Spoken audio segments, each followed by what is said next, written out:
gens sont pas dimanche. Ça n'a pas marché hier. Ne perds pas espoir. Réveille-toi. Plus de courage que de la force. Plus de détermination que du talent. Oui, ça ira un jour. Vas-y, fais ça encore et encore. Tu y arrives.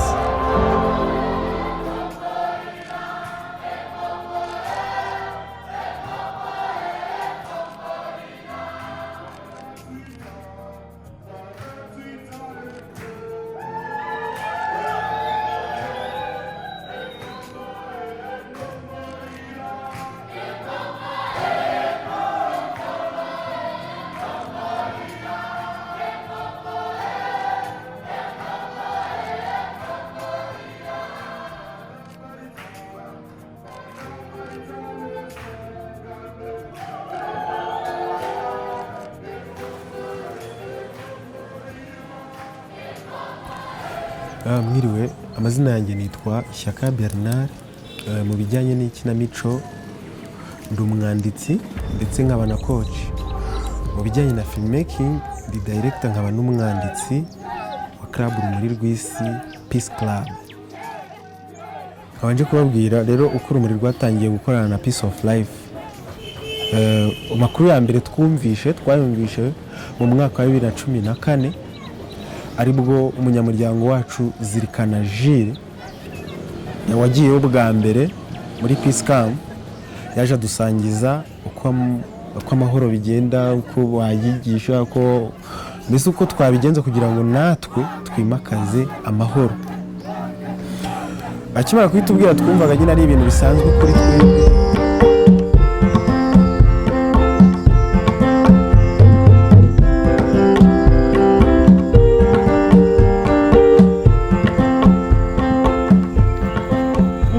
Amazina yanjye nitwa Usanasi Asuma, nkaba ndi umwe mu banyamuryango b'Urumuri rw'Isi wagize amahirwe yo kwitabira Peace Camp.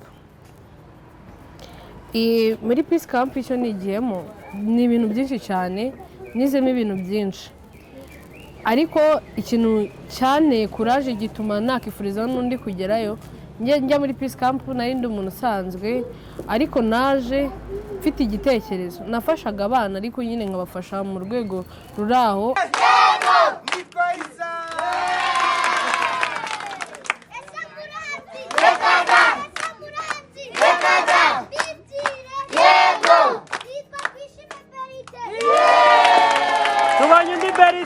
Abana b'abantu batishoboye, ariko mva muri Peace Camp naje mfite igitekerezo cyiza. Ndavuga nti se wagisangiza abanyamuryango bandi b'Urumuri rw'Isi kigira gite?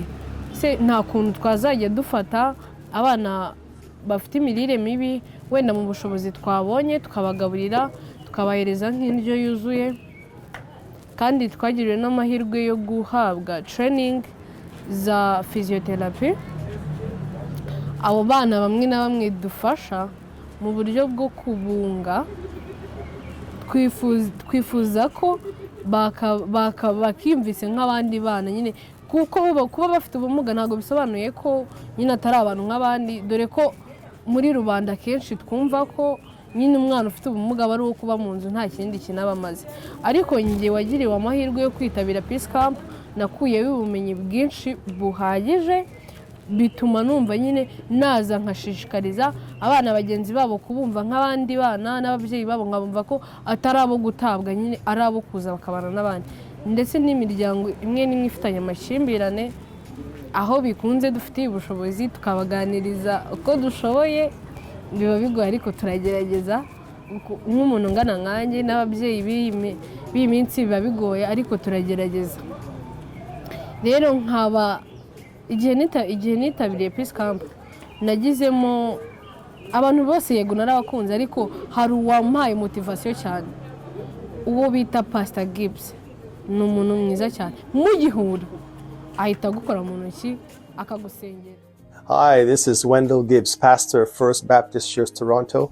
We are experiencing an inclement snowstorm across North America, and here in Toronto, Canada, we've had to replan our 12 o'clock noon service today, February the 16th, So if you're watching us online, if wherever you might be, we're just letting you know you can join in at 12 o'clock noon for a pre-service with us.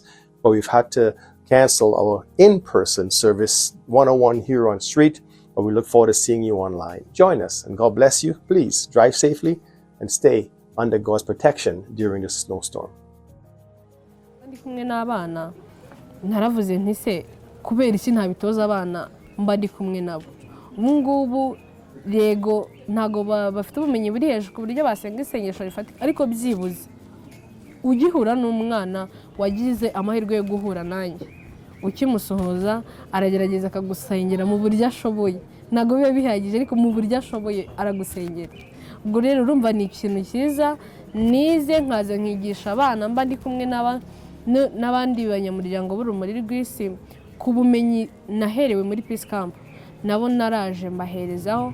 Ubu ngubu turi abantu bakundana kandi bafasha n'abandi, twumva ko ise dukina theatre na film, ise twafasha gute rubanda.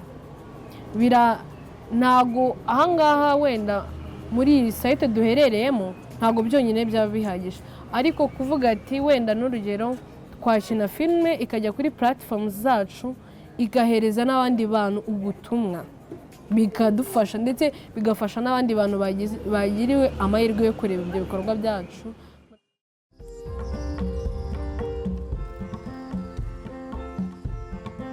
Bonsoir à tous, mon nom est Divine Bachal, membre Division Club Congo.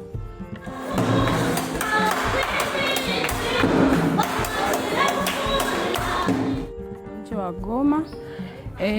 Hiyo Vision Club Congo inatumika pia na kundi lingine ambayo inaitwa A Piece of Life ambayo inapatikana kwa nchi ya Rwanda, kwa mji wa Kigali. Nilienda kwa mwaka wa 2021 na mwaka wa 2025.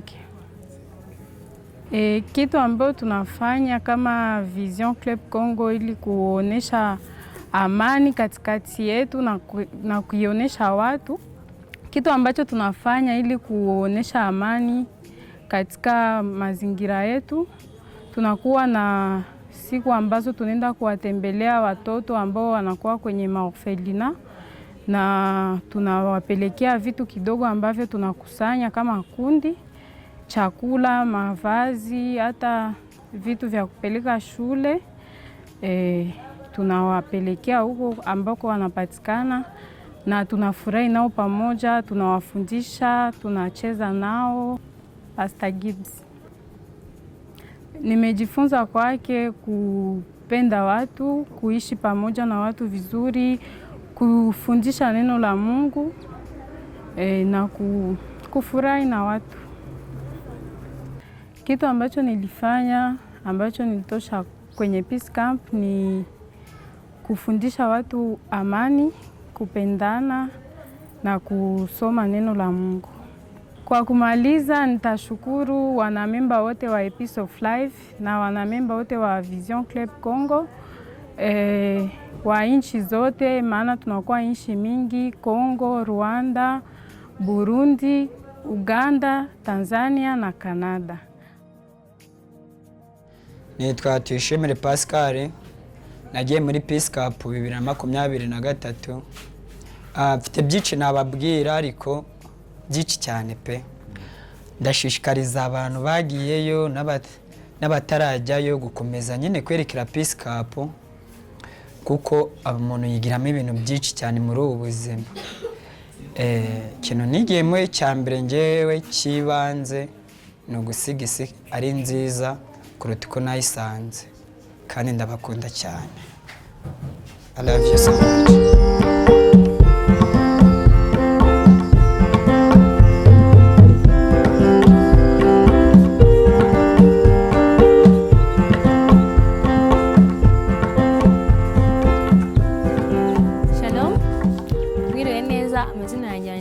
Shanimira, ndi umunyamuryango w'Urumuri rw'Isi Peace Club. Anagira amahirwe yo kujya muri Peace Camp.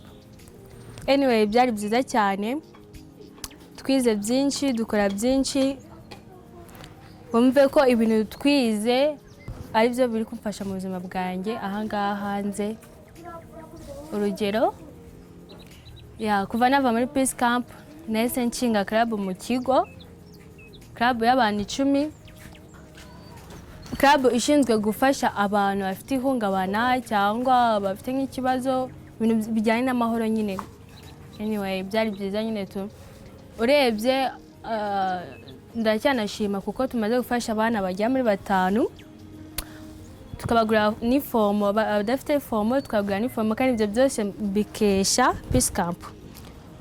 Okay, kuva nava muri Peace Camp twese duhagurukira ibintu bya physiotherapy, gafasha abana bafite ubumuga, bafite ikibazo. Turashima kuko ari nk'abana 2 bamaze gukira. Bavuga se ni iki twakora kugira ngo basi n'isi yose yige ibintu by'amahoro. Duhitamo gukora projet yitwa Yambi, The Beginning of Peace. Yani filime twakoze kugira ngo twigisha abantu ibintu bijyanye n'amahoro. Mon cher ami, es-tu fatigué? Vous êtes fatigué des épreuves de la vie. Ne découragez-vous, ne désespérez pas, mais prenez courage car vous en êtes doué. Ok, murakoze. Nanjye nitwa Nsengiyumva Eli, abandumwe mu banyamuryango bagize club Urumuri rw'Isi Peace Club. Nanjye nkaba ndi umwe n'ubundi mu banyamahirwe bagiriwe amahirwe yo kujya muri Peace Camp mu mwaka wa 2024. Intego y'urumuri, intego yacu wehe, nugusigiza nziza kuruta uko twayisanze. Intego y'urumuri, intego yacu wehe, nugusigiza nziza kuruta uko twayisanze. Urumuri, urukundo iteka, urumuri isela, urumuri, urukundo iteka, urumuri isela, urumuri, urukundo iteka, urumuri isela.